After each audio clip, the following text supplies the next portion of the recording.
Efésios capítulo 4. A palavra do Senhor diz assim: E vos revistais do novo homem criado segundo Deus em justiça e retidão procedentes da verdade. Deixa a Bíblia aberta. Senhor, em nome de Jesus, Senhor, em nome do teu Filho amado, Pai, em nome do Rei dos Reis, do nosso sacerdote, o sumo sacerdote, em nome do Logos, em nome do Christos, em nome do Senhor da glória, o Mashiach, em nome do Messias, em nome daquele que vive e reina e está assentado à destra do Senhor, é que nesse momento juntos em uma só oração, Pai de amor, elevamos os nossos pensamentos ao Senhor, noite de glória, noite onde o Teu Espírito, Senhor, se derrama, onde recebemos a inspiração viva, a inspiração clara de que o Senhor está no templo, vai passando, meu Deus, a Tua mão de poder, vai aquecendo os corações, derramando o azeite da unção, nos dando, Senhor, meu Deus, alegria, nos dando, Senhor, meu Deus, vontade de permanecer aqui, nos dando, Senhor, meu Deus, o enchimento. Obrigado pelo que o Senhor tem feito em nossas vidas, pela proteção. Senhor, nos ensina a Tua palavra, em nome de Jesus. Amém. Amém. 4 revestimentos para o novo homem. A Bíblia diz que aquele que está em Cristo é nova criatura. Aliás, é mais que nova criatura. Aquele que está em Cristo é filho de Deus. A palavra do Senhor diz em João capítulo 1, versículo 12, mas a quantos o receberam, deu-lhes o poder de serem feitos filhos de Deus. Porque até então nós éramos criatura. Quando você nasce da formação zigótica, nasce da união de 2 células germinativas, você se torna uma criatura de Deus, feita do barro da terra, porque nosso corpo, esse corpo que você está vendo aqui, ele é subproduto dos elementos químicos que compõem a natureza no planeta Terra. O seu corpo, ele não é alienígena, o seu corpo, ele não vem na formação, na Gênesis, ele não vem de um outro mundo. Existe uma teoria dentro da ciência que é chamada de panspermia cósmica. O que essa panspermia ensina? Ela ensina que, em um dado momento pregresso, remoto, de tempos idos, em um dado momento, alguma bactéria, algum micro-organismo veio flutuando no espaço e caiu no planeta Terra. E a partir dessa célula alienígena surge a espécie humana e as outras espécies animais, por assim dizer. Isso é uma teoria que nem a própria ciência aceita. É chamado de panspermia cósmica. Existe uma outra teoria que é chamada a teoria do Big Bang. A teoria do Big Bang também não explica a origem da vida na Terra, ou a origem do universo. Segundo essa teoria, que talvez a mais aceita pela ciência, há 18 bilhões de anos atrás, a condensação de nebulosa, a condensação de poeira cósmica num universo, num local distante, que não existia universo ainda, essa condensação permitiu que houvesse uma pressão muito grande e o aquecimento sobrenatural dessa poeira, dessa nebulosa, e houve uma grande explosão há 18 bilhões de anos atrás, que deu origem às galáxias, aos planetas, às constelações, enfim. E aí surgiu o universo. Essa teoria é chamada de evolucionismo. Há fatos interessantes? Há fatos interessantes. Mas também não explica a origem, porque antes da explosão existia uma nebulosa. E quem criou essa nebulosa? Então, nós somos feitos do barro. O homem é feitura de Deus. A Bíblia conta, lá em Gênesis, de uma forma assim muito primária, e isso dificulta os intelectuais de aceitarem, porque é muito primário essa explicação de Deus Deus fez o homem do pó da terra, E Deus então faz um boneco de barro. E aí depois o Senhor sopra nas narinas desse boneco. É o sopro da vida, é o Espírito, é o Ruach, é o Nefesh de Deus. E ali a criatura que era totalmente de barro, assume a forma carnal humana, dotada desse Ruach, desse Nefesh, desse Espírito. Essa pessoa torna-se alma vivente. É a explicação bíblica. Esse homem estava só no Éden. Deus então resolveu alegrar os seus dias e fez para ele a mulher, ué. E fez a mulher.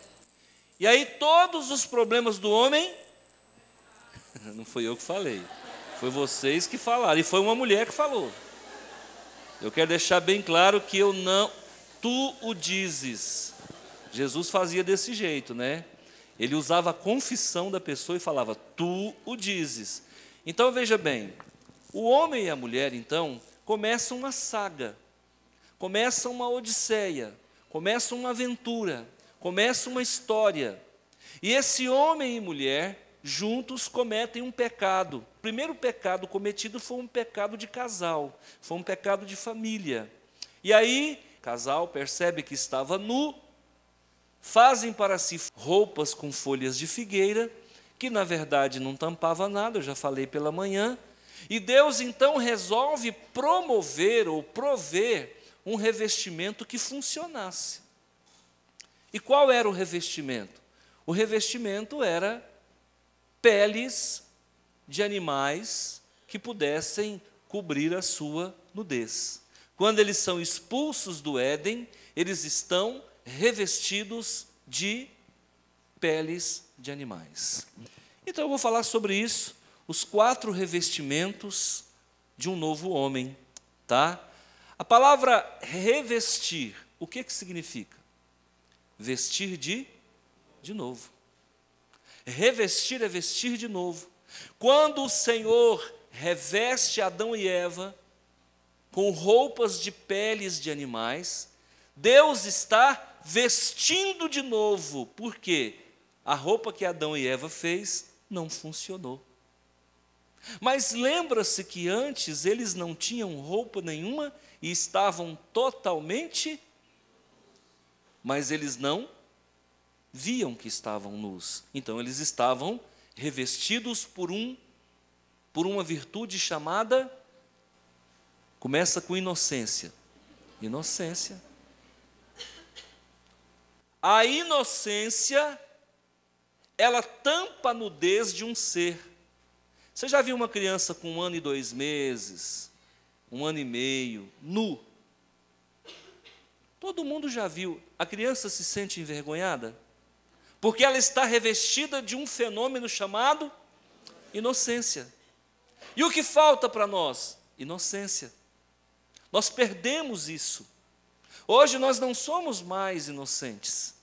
E por conta disso é que a gente precisa de roupas, para que a gente possa tampar a nossa vergonha, tampar a nossa nudez, que foi descoberta lá no Jardim do Éden. E ao sair do Jardim do Éden, nós precisávamos de uma proteção, que é a roupa.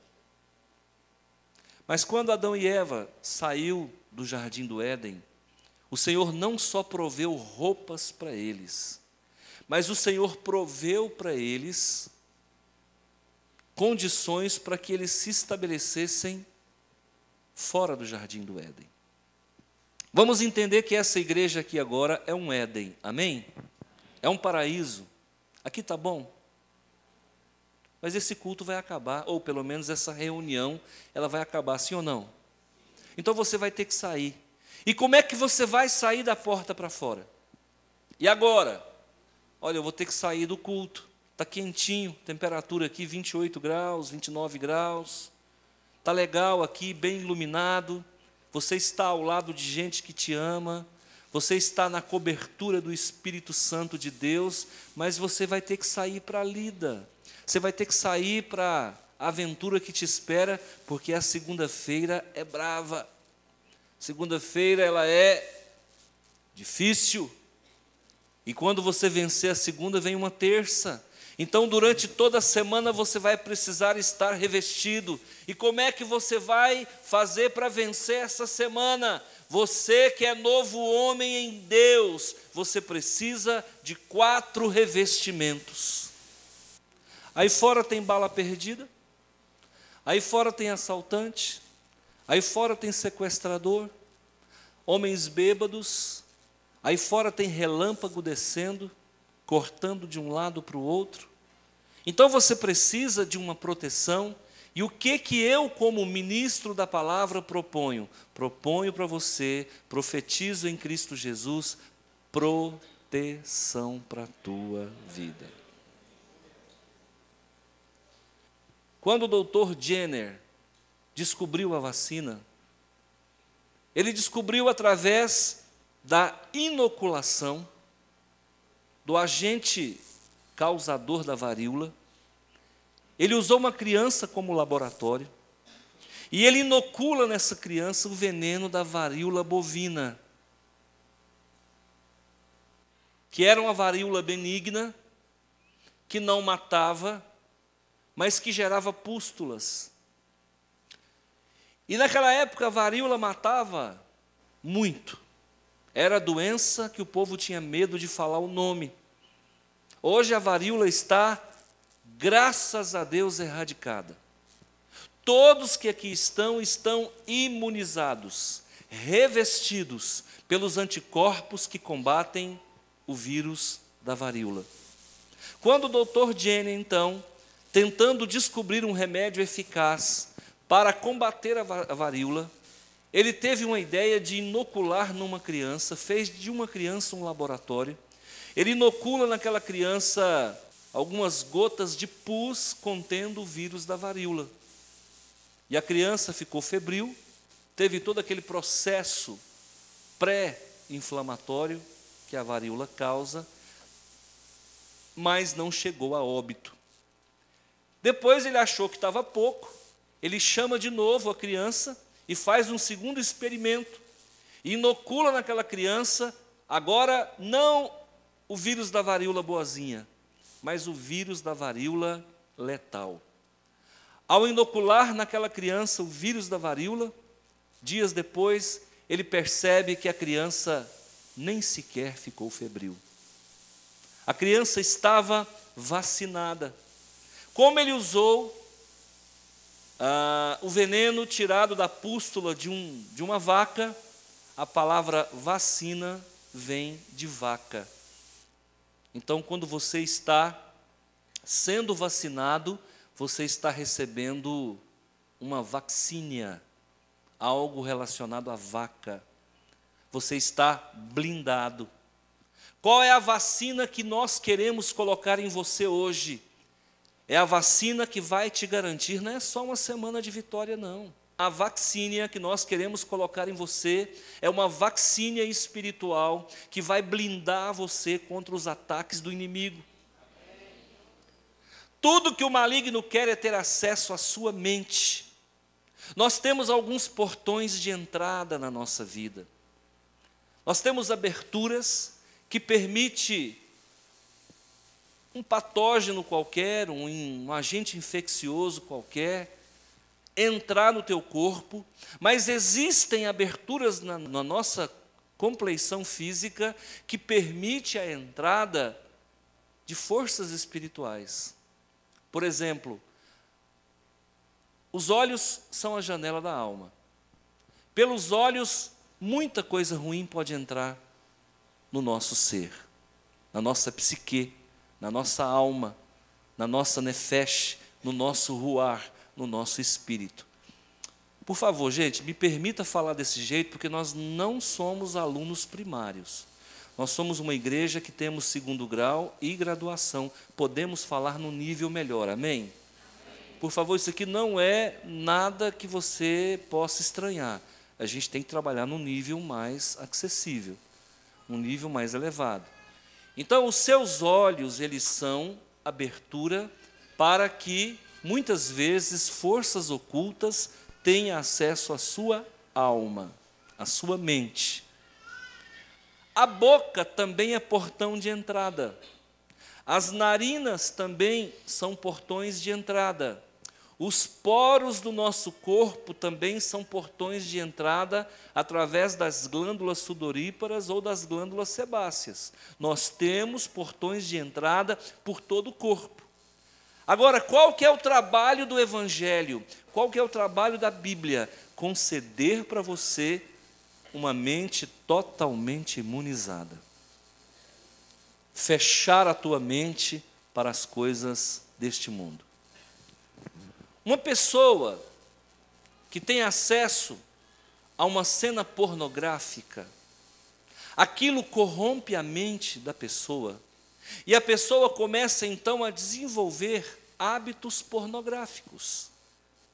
Uma pessoa que começa a falar um palavrão, ela começa a corromper a sua mente, e ela começa a ficar viciada na liberação de palavras, de palavrões.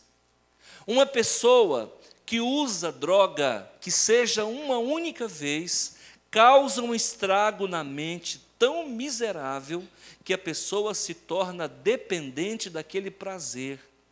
Uma pessoa que participa de uma relação sexual antes do casamento ou fora do mesmo, ela acaba corrompendo a sua mente e ela se torna dependente daquela situação pecaminosa. Então, qual que é o objetivo nesta noite? Te revestir para que você não peque mais, te revestir em Cristo Jesus para que você não use mais nada que te faça dependente e te roube o equilíbrio. Eu nunca gostei de nada que me tira o equilíbrio. Por isso que eu nunca fui adepto de bebida alcoólica. Porque quando eu bebia eu ficava tonto. E quando a gente fica tonto, a gente pensa pouco, age de forma errada e paga mico. Então, por conta disso, eu abominei, eu excluí toda e qualquer possibilidade de bebida alcoólica. Mas cometi algumas falhas, outras elas, como por exemplo, o tabaco, que também causa um estrago na nossa mente. A nicotina, o alcatrão, mais 5.000 substâncias presentes no cigarro, são capazes de provocar uma dependência. Tem mais de 20 anos que eu parei de fumar e até hoje eu sonho fumando e escondendo dos irmãos o cigarro que eu estou fumando. Durante o sonho, irmãos, eu estou fumando, aparece um crente. Eu não sei o que crente quer visitando o meu sonho. E aí eu vejo o crente, irmão, e eu escondo o cigarro. E eu fico tentando esconder. Eu falo, gente, ele vai contar na igreja que eu estou fumando. Sabe o que é isso? O estrago que o cigarro faz. Todo pecado estraga a nossa mente. E qual que é o trabalho da palavra de Deus? Refazer, reestruturar, formatar, consertar. Mas para isso você precisa galgar 4 ou receber 4 revestimentos importantes. Qual o primeiro revestimento? É o revestimento do próprio Senhor Jesus sobre a sua vida. Você não vai abrir a Bíblia, eu vou só citar o versículo. Lá em Romanos 13, 14 diz: revistai-vos do Senhor Jesus. Sabe, tudo que falta na nossa vida é um Senhor. Às vezes o que faltou na nossa vida foi um pai. Não, pastor, o meu pai sempre esteve dentro da minha casa, mas não esteve presente. Ele terceirizou a sua educação para sua mãe. E a figura do pai ninguém substitui. Observa, Jesus nasceu em um lar convencional. Um lar onde existia um homem chamado José. Num lar onde existia uma mulher chamada Maria. O trabalho da Maria, José não fazia. E o trabalho de José, Maria não fazia. Existem papéis. Existem funções. E para que a gente viva num lar perfeito, é importante que não haja inversão de papéis. Nada impede que você ajude a sua mulher a lavar a louça. Não sempre. Nada impede que você ajude a sua esposa a limpar a casa. não rotineiramente. Nada impede que a sua mulher te ajude a consertar o carro. Sempre que o carro estragar e não tiver outra pessoa, a própria esposa pode, mas carro não estraga todo dia. Revista-se de um Senhor na sua vida. Nos outros cultos nós lemos, nós não vamos ler agora. Revista-se de um Senhor na sua vida. E sabe o que nós estamos vendo? A própria religião jogando contra o patrimônio espiritual. Porque em vez de eleger um senhor para esse país, me elege uma senhora. Aí você fala, não, pastor, mas isso é só no Brasil. Não é só no Brasil, não. No México também é uma senhora. Na França também é uma senhora. Em Portugal também é uma senhora. E sabe o que isso gera? Espírito de orfandade, falta de paternidade. E é por isso que o Brasil vai de mal a pior. Porque quando deveriam eleger o Senhor Jesus como o Senhor dessa nação, para revestir essa nação de uma proteção, principalmente contra os desmandos da república, dessa corrupção que já vai há mais de 100 anos. Quando deram um golpe de Estado, porque fala de golpe de Estado, mas o verdadeiro golpe de Estado foi dado no Brasil Império. Aquilo foi golpe de Estado. Um senhor chamado Marechal Deodoro da Fonseca, que traiu os princípios da monarquia e apunhalou pelas costas Dom Pedro I. Isso é golpe de Estado. Acharam que a república ia resolver o problema do Brasil. 100 anos antes, quando o Tiradentes se entregou à forca, na verdade ele estava morrendo por isso? Era por isso que Tiradentes morreu? Um conflito de forças, o judiciário medindo forças com o executivo, com o legislativo, e viram uma verdadeira Torre de Babel. A gente não sabe mais quem manda nesse país. Na Bíblia isso é chamado de período de juízes. O período de juízes foi caracterizado por uma confusão. Nós estamos vivendo uma confusão. Sabe o que está faltando para o Brasil? Um senhor. E nós não precisamos de senhora, principalmente uma senhora mitológica, principalmente uma senhora inventada, principalmente uma senhora que nunca existiu, fruto da abstração e da imaginação de pessoas que lucraram no passado com essa mentira. E as pessoas não sabem por que no Brasil tudo é pandêmico, por que a corrupção é endêmica, por que tudo não funciona nesse país. Não funciona porque tudo é mentira nesse país. Disseram para vocês que Cabral havia navegado para as Índias e chegou ao Brasil. Mentira, é tudo mentira. A história do Brasil ela é montada, é tudo mentira. Cabral sabia exatamente para onde estava indo, porque os espanhóis já tinham vindo aqui. E na verdade eles queriam povoar essa terra porque Portugal estava quebrado. E para povoar essa terra mandou as prostitutas e os ladrões. Pessoas que tinham prisão perpétua, se concordassem de vir para o Brasil, estava alforriado. E para poder criar e construir esse país, pegaram os nossos irmãos negros, trouxeram da Nigéria. E junto com esses irmãos negros, trouxeram a Umbanda e a Quimbanda. Pegaram os nossos índios e forçaram eles a trabalhar. E usaram as mulheres deles, estupraram as mulheres dos nossos índios, estupraram as negras. E aí você está vendo por que tudo vai mal.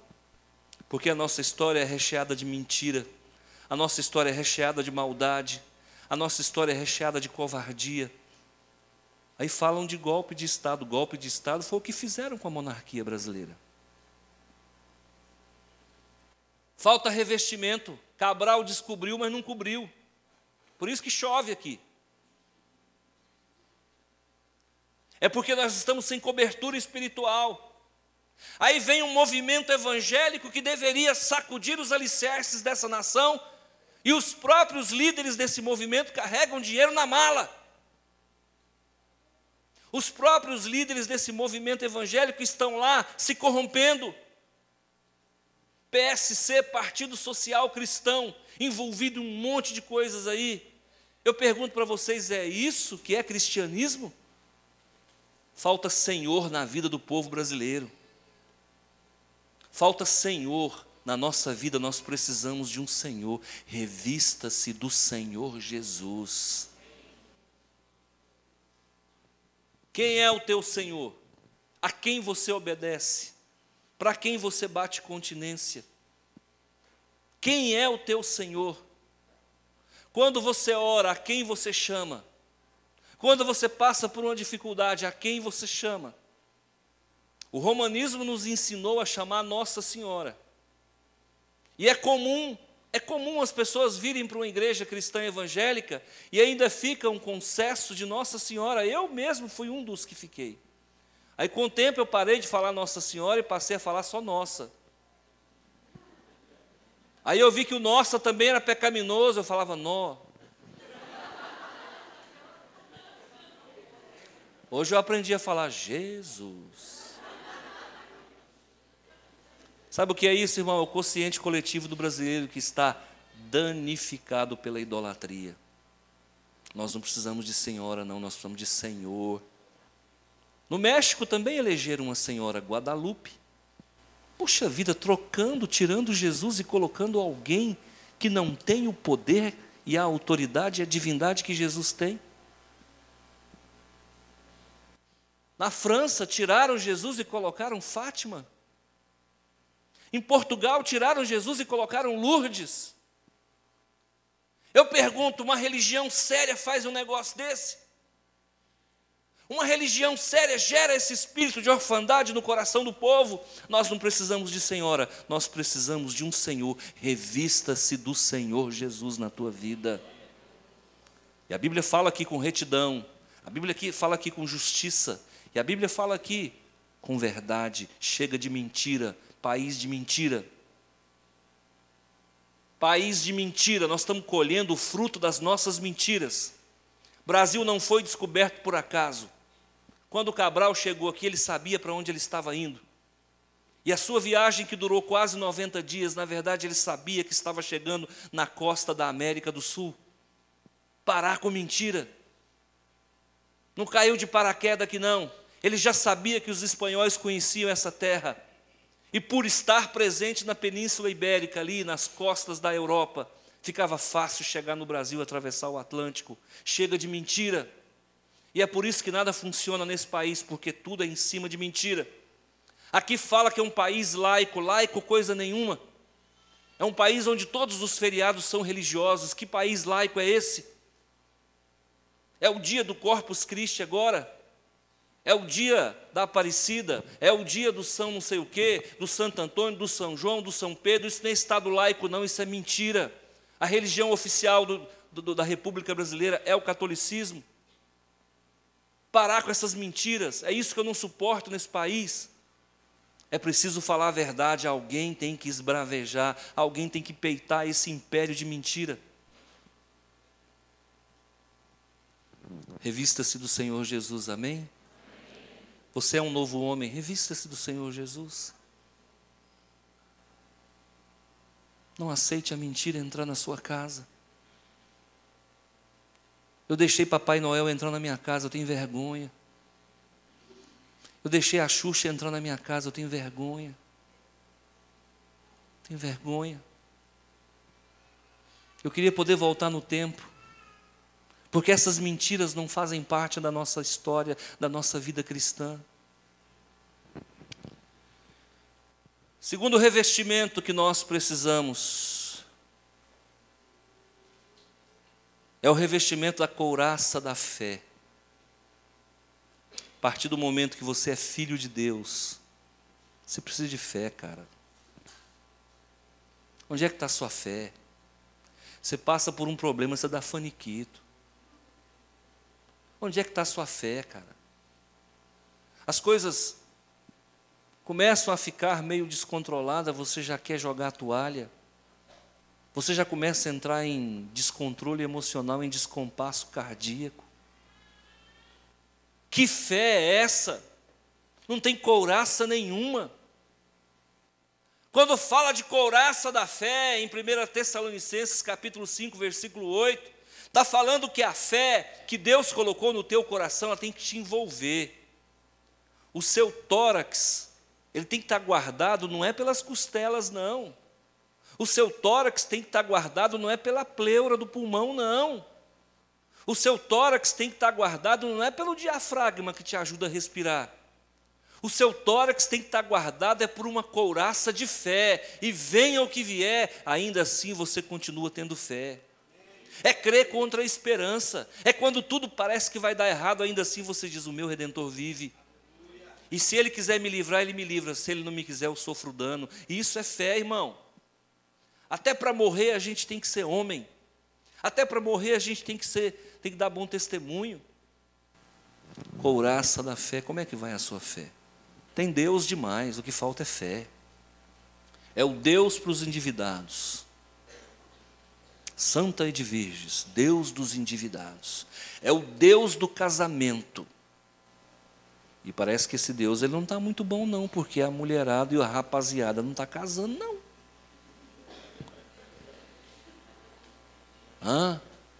É o Deus das causas impossíveis. Eu fui numa cidade, Apucarana. Alguém vai me assistir lá em Apucarana, cidade boa. Não em julho. Nos outros meses do ano ela é muito boa. Em julho é 0 grau. 5 horas da manhã, você vai lá e tenta abrir a torneira, ver o que acontece. E lá tem uma praça que tem a imagem de um santo chamado Santo Expedito. Um soldado romano, uma imagem, uma estátua bem grande, e eu fiquei olhando como obra de arte perfeito. Um santão bonito. E eu cheguei em casa e eu falei, não, eu preciso saber quem é esse cidadão, hein? E eu fui olhar quem foi Santo Expedito. A história é bonita. A história de Santo Expedito é uma história bonita. Soldado romano que morreu por Cristo. Louvado seja o nome do Senhor. Mas escuta, nós precisamos disso. De elevar um homem que morreu, um homem santo, a esse nível. Não, nós não precisamos disso. Nós precisamos de uma fé que não precisa ver para crer. Nós precisamos de uma fé que não precisa tocar para crer. Nós precisamos de uma fé onde nós adoremos a Deus em espírito e em verdade. Nós precisamos de uma fé que, independente de se materializar ou não, Ele é Deus. Escuta, eu fico pensando o que seria dos apóstolos se Jesus ficasse 40 dias com eles após a morte. Será que nós estávamos aqui? O Pedro, que era aquele que arrancava a espada, que saía do barco, que estava na frente, que estava sempre interferindo, sabe, fazendo inserções nos milagres de Jesus. O Pedro que presenciou a ressurreição da menina, né, Talita cumi, levanta e anda, menina levanta. O Pedro, Jesus morreu, ele foi pescar. Ele foi pescar. Aí Jesus disse, pai, me dá 40 dias aí, porque o negócio aqui degringolou. Estou parafraseando, tá, gente? Não é blasfêmia, não. Estou tentando mostrar para você. E aí Jesus, então, fica 40 dias o quê? Gente, levantando a moral do povo. Gente, não morri não, gente. Estou aqui, vamos comer. E o mais interessante é que aquele corpo glorificado que ele ostentava não era parecido com o que ele tinha. E as pessoas só conheciam ele pelo tom de voz e pelo partir do pão. Se Jesus não tivesse partido o pão com o povo e o povo não visse como ele parte o pão, o povo não sabia que aquele Jesus ressurreto era o mesmo Jesus que estava com eles antes da crucificação. Então Jesus teve que quebrar o protocolo e falou, pai, eu preciso de 40 dias para arrumar a casa. Que fé é essa? Um povo que viu Jesus ressuscitar morto. Um povo que viu Jesus andar sobre as águas. Um povo que viu Jesus multiplicar pães. Um povo que viu Jesus curando até sogra. Porque um homem que cura sogra, ele é especial. Será que é por isso que Pedro fez aquilo tudo? Eu não entendo. Aí Jesus tem que ir lá no barco e falar: Pedro, faz isso não, meu filho. Eu investi tanto em você e agora você está aí pescando de novo, cara. Desce, que eu tenho aqui um peixe assado. E o Pedro desce do barco e vai comer o peixe. E Jesus fala: pera aí um pouquinho. Tem um puxão de orelha, tu me amas. Com Deus é sempre assim, irmão. Quem tem fé, aprende. Nem que seja pelo modo mais difícil, mas aprende. Fazer o caminho de volta, Pedrão, não é assim não, cara. Você me envergonhou publicamente. Você me negou na madrugada. E se o galo canta, você não tinha caído a ficha, porque eu havia profetizado. Você me ama? Sim, Senhor, eu te amo. Aí Jesus falou: ama nada. Você me ama? E ele teve que espremer o Pedro. Ele negou Jesus quantas vezes? Ele teve que afirmar que amava Jesus quantas vezes? Com Deus funciona assim, irmão. O número de vezes que você negar o Jesus é o número de vezes que você vai ter que provar que ama Ele. Naquilo que você for reprovado, você vai ter que repetir a série. Quem sai pela porta do fundo tem que voltar. Essa semana eu atendi um jovem que saiu pela porta do fundo. E o pastor, para onde ele foi, falou: não, não preocupa não. Não tenha pressa para voltar para lá não. Que pastor fast food é esse, irmão? Que pastor McDonald's é esse? Que para ganhar mais uma alma quebra princípios bíblicos. Se você veio para cá e você teve um desentendimento com o seu pastor, você não precisa nem conversar comigo, volta lá e conserta com ele. Depois você vem. Se você saiu da sua igreja magoado com pessoas, vai lá e pede perdão e perdoa. Depois você vem. Você é importante para mim aqui, mas Jonas no barco é pesado. E a pastorada não. Para ter dividendo e para garantir um caixa recheado, não importa o que aconteceu, venha. É um povo que não faz o ide, só o vinde. Vinde, vinde, vinde. Aí você vai vendo por que as igrejas não crescem, porque quebra protocolo e leva Jonas para o barco. Não adianta, irmão, Jonas tem que ser vomitado. Ou ele volta para o lugar de onde ele não deveria ter saído, ou então a baleia vai defecá-lo. A couraça da fé é isso. Ser cristão não é fácil, não. Ser cristão não é fácil, não. Eu me converti num tempo em que as pessoas falavam assim: venha como está. Quem é que lembra? Deixa eu tirar o óculos. Quem é que lembra disso? Venha como está. Venha como está e prepara para apanhar, porque com Jesus é uma surra de manhã, é uma surra à tarde e uma surra à noite, e vai dormir com um lombo quente. Porque uma palavra dessa esfola, arranca o couro, é o scalp. Você quer servir Jesus? Mas que Jesus você quer servir? O Jesus gênio da lâmpada? Que Jesus que você quer servir? O ensanguentado da cruz? Que Jesus que você quer servir? Não, eu quero servir o Jesus que tem palavra de vida eterna. Então segura, porque vida eterna é isso aqui. Doa quem doer. Pastor, você não tem medo do povo ir e não voltar mais? Não. Quem é de Deus, busca Deus. E o Deus que rasga a ferida é o mesmo que costura. Porque o povo está cansado de ser enganado, chega de mentira. Aí por aí o povo quer muito é o seu dinheiro. Aqui com dinheiro ou sem dinheiro você vai para o céu, porque a tônica aqui é novo nascimento, é santidade.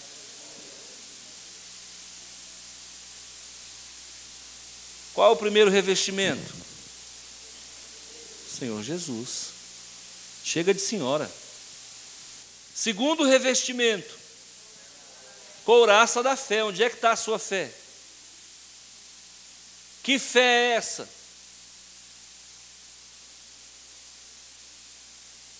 Pastor, é fé demais. Fé demais cheira mal. Terceiro revestimento. Revestimento de poder. Lucas 24, 49, Atos 1, 8. Você precisa de poder. E não é poder para fazer paralítico andar, não. Que às vezes é melhor o paralítico ficar na cadeira de roda e ir para o céu do que sair da cadeira de roda e precipitar no inferno. É melhor ele continuar cego e após a morte estar na eternidade com o Pai, do que começar a enxergar e precipitar no inferno. A gente está preocupado em fazer o paralítico andar, mas na verdade, o que nós precisamos é de poder para ter coragem de falar de Deus. Nós precisamos de poder para ter coragem de trazer uma mensagem dessa. Nós precisamos de poder, irmã, para poder olhar o nosso irmão no olho e falar: você está errado. Igual eu olhei no olho essa semana e falei: você está errado. Você está errado. Ah, mas você está errado. Você está errado. E doa quem doer. E doa quem doer. A palavra de Deus diz que Deus vai nos cobrar a vida de cada um. Aí, para poder ficar no anais, eu vou negociando o evangelho e soltando uma palavra mamão com açúcar. É para isso que Deus nos chamou? Você veio aqui para ouvir meias verdades? E eu vim aqui para poder, o quê? Não, eu estou aqui para falar no nome do Senhor. E você precisa de poder para sair dessa zona de conforto, para sair desse sofá. Precisa de poder para vir orar. Aí está aqui a irmã dizendo: olha, nós vamos ter aqui uma coluna de oração. Coluna de oração com 3 pessoas. Mas espera aí, está certo isso? Eu tenho que ficar implorando para as pessoas virem orar? Igreja é um local de gente ou de crente? Porque se igreja for um local de gente, eu vou colocar Shopping Batista Nacional Central. Porque quem precisa de gente é shopping. Igreja precisa é de homem e de mulher de Deus. É poder para poder quebrar o protocolo e rasgar a chita. Nós precisamos falar a verdade. Chega um país onde a mentira se constrói como castelo de areia e a cada dia a gente vai vendo desmoronando. Quantas constituições esse país já teve? Quantas constituições e cada uma pior do que a outra? Um país onde a pessoa te assalta, a pessoa vai para a cadeia e o ladrão chega em casa primeiro do que o soldado que prendeu ele. Eu pergunto para você, um país desse é sério? E onde é que estão essas autoridades evangélicas? Autoridades evangélicas. Bancada dos evangélicos na Constituinte, bancada dos evangélicos no Senado. Para quê? Para que esse povo, o que esse povo está fazendo lá? Defendendo o quê? Não consegue diminuir a lei de maioridade. Não consegue dar responsabilidade para essa meninada menor de idade que põe revólver na cabeça de todo mundo aí e fica por isso mesmo. Então nós precisamos mudar. Tem que ter poder. Mas é poder para falar o que precisa ser falado. Nós estamos vivendo num mundo que não pode mais falar de homossexualismo, de homossexualidade, a mordaça gay. Não pode mais. Porque se falar isso aqui agora vai preso, dá processo. Conseguiram vincular a homossexualidade com racismo. Desde quando a homossexualidade é etnia? Desde quando? A Bíblia diz que coisa esquisita é, confusão é. Sexo praticado com pessoa do mesmo sexo, confusão é. Eu quero que alguém me prove que uma relação homossexual, ela existe biologicamente. Me prova que uma relação homossexual existe biologicamente. Eu quero que me provem. E quero que me prove que isso é genético. Isso nunca foi genético. É porque as pessoas são tentadas e abraçam o pecado. Quem de nós nunca foi tentado, irmão? Não pode reprimir. Ah, então tá bom, sai matando, não pode reprimir. Aí um cidadão me disse esses dias: não, na minha igreja nós aceitamos homossexual. Eu falei: aceito o adúltero também, que ele precisa ser amado. Aceito o adúltero. Mas o adúltero não pode. Mas qual é o problema? Uma relação adúltera é até mais bonita do que uma relação homossexual. Parar com isso, irmão. É muita canalice, é muita pouca vergonha nesse país, inclusive no meio evangélico. Igrejas que para encher, igrejas que para ter poder político e respaldo, em termos de número, vai fazendo o evangelho assim, ó, de qualquer jeito, barateando Jesus, vendendo Jesus na feira livre. Parar com isso. O nosso Jesus quer mudança de comportamento. Tem gente que não fica nessa igreja aqui porque não suporta uma palavra dessa. Eu sei de gente que vem e não fica porque não quer mudança, quer viver errado, fazer de conta que é crente. Mas eu não faço de conta que sou pastor. O que é certo, o que é errado, e nessa terra ainda tem profeta. E profeta não é só quem revela, não. Profeta é que tem coragem de botar o dedo na ferida. A gente tem a ideia de que profeta é aquele que revela, né? Profeta é quem tem coragem de botar o dedo na sua ferida. Conserta a sua vida. Põe a tua vida em ordem. Ah, pastor, por que uma palavra dessa? Porque Deus quer abençoar você, cara. Deus quer te abençoar. Como é que Deus te entrega uma bênção com a vida toda torta? Como é que Deus promove a prosperidade na tua vida se você não consegue consertar a sua vida? Você é um pai ausente, um marido ausente, como é que você quer ser abençoado? Que revestimento que você precisa de poder?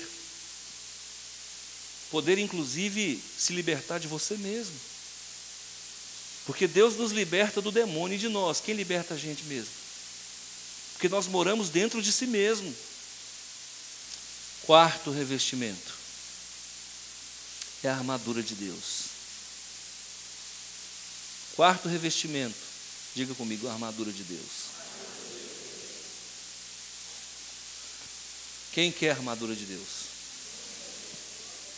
É fácil colocar uma armadura numa pessoa, sim ou não? Tentaram colocar uma armadura em Davi, foi fácil ou não?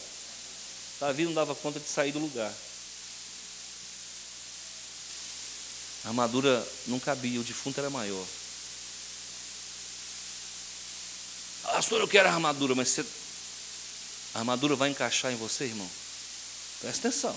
Eu perdi a conta das vezes que eu ia entrar na igreja presbiteriana independente, isso 92, 93, e o Espírito Santo me pegava na porta. E eu entrava num mistério profundo, mas não sabia o que era aquilo. E descia uma vontade de chorar e de abraçar as pessoas. Eu sentia um regozijo, uma alegria, um prazer, uma felicidade.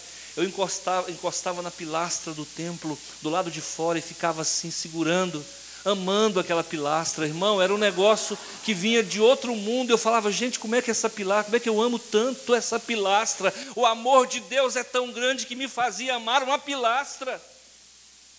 Você não sabe o que é o amor de Deus, não. Quantas vezes o Senhor derramou e despachou muita graça sobre a minha vida, porque tinha muita coisa para consertar. Esse capacete da salvação aqui é grande, irmão, porque onde abundou o pecado, superabundou a graça de Deus. E quanto mais pecaminoso você for, maior é o capacete da salvação para a tua vida. E é por isso que eu não posso ficar calado, porque quem saiu do charco e da lama não pode se contentar com um sofá. Quem saiu do charco e da lama não pode se contentar com um banco desse. Quem saiu do charco e da lama não pode se contentar em apenas ouvir, mas tem que ir para a luta, tem que fazer a diferença, porque o seu capacete é grande.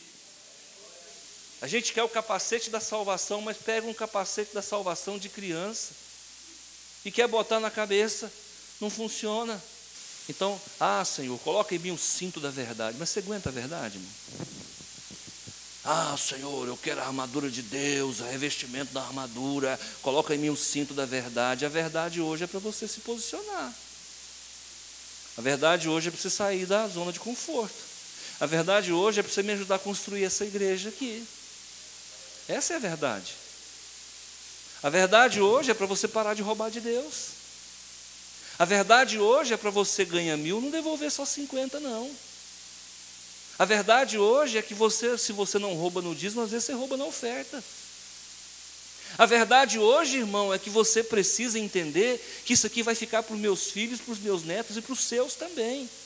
A verdade hoje é que amanhã quem vai estar pregando aqui talvez é seu filho. Eu estou de passagem. Essa igreja não é minha, não. Na escritura não vai o meu nome. Senhor, traz-me a preparação do evangelho da paz. Preparação do evangelho da paz é se levantar para evangelizar pessoas. As igrejas não evangelizam mais, irmão. As igrejas não evangelizam mais, e quando o testemunha de Jeová bate na nossa porta, a gente fica bravo. Mas eles têm coragem de ir. Eles fazem o evangelismo pioneiro, é aquele evangelismo que Jesus ensinou 2 a 2. Os mormons, eles fazem evangelismo pioneiro 2 a 2, os elders. Eles têm coragem de fazer o que a gente não tem. Uma vez eu chamei o pessoal para evangelizar, que 5 horas da tarde apareceram 4 pessoas. Eu falo, meu Deus, quer ganhar o mundo? Pessoa é satisfeita com a salvação. Não, eu sou feliz porque é salvo. Salvação é tão boa que você quer ficar só com ela. Você não quer compartilhar com o seu próximo. Há estatísticas que diz que uma pessoa, depois de 5 anos que está na igreja, não sabe mais ganhar ninguém para Jesus, porque só quer se relacionar com crente. E a gente ganha pessoas para Jesus não é andando com crente, não, é andando com pecador. Ah, pastor, mas aí é perigoso. Ah, filho, é perigoso mesmo, porque não está solidificado na palavra, não está revestido de poder, não está revestido do Senhor Jesus, não está revestido da couraça da fé, e não tem armadura de Deus, não tem vida de oração. Como é que vai para a luta? Corpo fechado é isso, irmão. Corpo fechado não é você receber a oração do pastor no final do culto, não. Corpo fechado é você ter o dever de casa na ponta da língua. Corpo fechado é você saber que você foi chamado, não foi para envelhecer no evangelho, você foi chamado para fazer a diferença. Corpo fechado é você descobrir quantos talentos você tem. A uns Deus deu 5. Quantos talentos você tem? Pastor, eu sou cheio de talento, eu sei cantar, sapatear, bordar, pintar. Então, irmão, sai da igreja flutuante, sai da zona de conforto, vem. Mas vem de verdade, pastor, eu quero ajudar. Você pode ter certeza que nós vamos achar um lugar para você. Agora, vem preparado, porque Deus vai fazer uma obra primeiro na sua vida. A primeira obra que Deus quer fazer não é através de você, é em você. Primeira obra que Deus quer fazer é no seu caráter, é no seu temperamento. Eu quero deixar essa palavra para você que precisa desse revestimento do novo homem. Um dia você vai sentir saudades de palavras como essa, porque haverá um dia que não vai ter mais essa pregação. O dia que a noiva for tirada, a Bíblia fala que vai ficar a igreja falsa, e a igreja falsa não prega isso. A igreja falsa já existe, está preocupada em fazer as pessoas ficarem ricas. A igreja falsa está preocupada em fazer dos seus líderes bispos, apóstolos, querubins, paipóstolos. A igreja falsa está preocupada com a sua lã, ovelha. A igreja falsa não tem coragem de fazer uma mensagem como essa, porque tem medo de perder receita. Pois se o Senhor me chamou para ser complacente com o erro, então eu vou voltar para a sala de aula. Mas não foi para isso que Ele chamou. Ainda tem povo para ouvir a verdade, e ainda tem profeta nessa terra. Não vou revelar nada para a sua vida hoje, porque a verdadeira revelação é essa: conserta a tua vida. Ah, eu quero revestimento, eu quero ter corpo fechado. Primeira coisa, irmão, fecha a cara para o mundo. Fecha a cara para o mundo. Fecha a cara para a roda dos escarnecedores. Fecha a cara, irmão, para a falta de compromisso com as coisas de Deus. Fecha a cara com esses amigos que blasfemam de crente. Fecha a cara para a mentira santa. Fecha a cara para aquilo que não é de Deus. Não troca o teu culto do domingo por nada. Ah, pastor, chegou gente lá em casa, fica aí, como eu já fiz muitas vezes. Tem água gelada, tem refrigerante na geladeira. Eu vou na casa do Senhor, daqui a pouco a gente continua a nossa conversa. Evangeliza.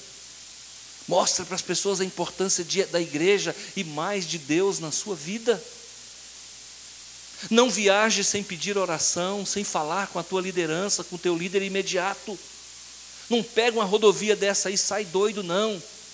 Põe no WhatsApp, o WhatsApp serve para isso, irmãos, eu vou viajar, orem por mim. Ou então liga para o seu pastor, pastor, eu vou orar, ora por mim. É assim que funciona. A gente tem que prestar conta. O sargento só é poderoso e bravo porque o tenente está em cima dele. O tenente só é bravo e forte porque o capitão está em cima dele. Quem não se submete à autoridade não tem autoridade. Esse povo vai abrindo igreja aí ligado a nada. Ligado a nada. Que convenção que você está? Nenhuma. Sabe por quê? Porque não quer ser mandado. Ser mandado não é fácil não, irmão. Ser chamado a atenção não é fácil não, mas precisa. Quando a gente tem alguém em cima da gente, irmãos, a gente até para errar, a gente pensa duas vezes. O que você é? Eu sou apóstolo, quer dizer, não tem ninguém acima de você. Está errado. O dia que eu fui fazer minha prova da ordem, 80, sei lá, 60 pastores lá, e o pastor me fez uma pergunta que eu não dava conta de responder. Ele falou assim: é lícito a igreja constituir apóstolo nos dias atuais? Eu falei para ele assim: não, claro que não. Ele disse: mas em Efésios capítulo 4, versículo 11, a Bíblia diz: o Senhor deu uns para apóstolos, outros para evangelistas. Eu falei: nossa, é mesmo. E agora, como é que eu vou fazer? Ele falou: e agora, como é que faz? Ele falou: eu não sei não, eu sei que eu não quero ser apóstolo. Se eu conseguir ser aprovado como pastor, já estou satisfeito demais da conta. E é verdade, irmão. Que síndrome de Lúcifer é essa? Que o povo quer ser grande? O povo quer sair em todos os canais? Que síndrome de Satanás é essa? O importante não é agradar homens, o importante é agradar o Senhor, é voltar para casa com a sensação de dever cumprido. O importante é você não colocar a mão em um centavo de um crente. O importante é você pegar o dinheiro que é depositado aqui e trabalhar com honestidade. Eu fico olhando os meninos trabalhando aqui, o pedreiro, estou de olho. Esse dinheiro aqui é sagrado. Cada centavo que vai para aquela construção ali é dinheiro de oferta. Não pode ser roubado. O dinheiro é dinheiro santo. Eu não posso pegar um dinheiro desse e desviar para fazer outra coisa. Se deu para a construção, o dinheiro tem que ir para a construção. Se deu para o missionário A, o dinheiro tem que ir para o A e não para o B. São essas coisas que eu sei que eu agrado a Deus. São essas coisas porque Deus me ama, é por isso. Porque, irmãos, o que é certo, o que é errado. E a palavra do crente é sim, sim, não, não. O que passar disso procede do maligno. Nós temos que agir com seriedade, essa obra não é nossa. Nós não somos dono da igreja. Apartai-vos de mim, porque eu não vos conheço. Senhor, mas em teu nome nós expulsamos demônio. Esse que é o problema, usaram o meu nome. Existem pessoas que Deus usa e existem pessoas que usam Deus. Chega! Eu não posso nunca pegar um centavo dessa igreja e colocar na minha conta sem a devida autorização de quem ofertou. Nunca, jamais. Esse não é o papel do homem de Deus. O papel do homem de Deus é viver com o seu salário. Está lá em Pedro, capítulo 5, versículo 17 e 18. O pastor é merecedor de dobrados honorários. O pastor é merecedor de dobradas honras. Quem prega o evangelho, viva do evangelho. E se o fulano e o beltrano não concordam com o salário de pastor, vai resolver com Deus, está na palavra. Mas a mim cabe viver do meu salário. Pastor não tem que colocar em mão de dinheiro de igreja, não. Eu já visitei igreja aí que o pastor, ele é o pastor, ele é o tesoureiro. Eu falei: pastor, vem cá. A gente já não tem valor nenhum para a sociedade. Não põe a mão nesse dinheiro da igreja, não, pastor. O senhor não está aqui para ser tesoureiro, não. O senhor está aqui para pregar a palavra. Elege um irmão para cuidar das finanças da igreja. Pelo amor de Deus, não traz dinheiro de igreja para dentro da sua casa. Amanhã o senhor pega R$5 com o intuito de pagar no outro dia. Vai chegar um ponto que o senhor não paga mais, está roubando de Deus. Não, o senhor está certo. Eu falei: pois é, então muda. Irmãos, é muito séria essa obra. Nós vamos responder muito caro para Deus cada ato nosso. Mas o importante é descer a sepultura de cabeça erguida. Permaneça atrás do Calvário. Permaneça atrás do Calvário. Deus é contigo. Se revista com força, com fé, com poder, com autoridade. E se revista de Jesus. Quem é o teu Jesus? Quem é a tua cobertura? Jesus. Quem é o teu Senhor? Jesus, o Kyrios. Quem é o teu Senhor? O Kyrios é Jesus, é o Mashiach, é o Messias. Põe ele no teu coração e vai para cima, porque ninguém pode deter. A obra é santa, ninguém detém. Amém? Eu vou orar com você.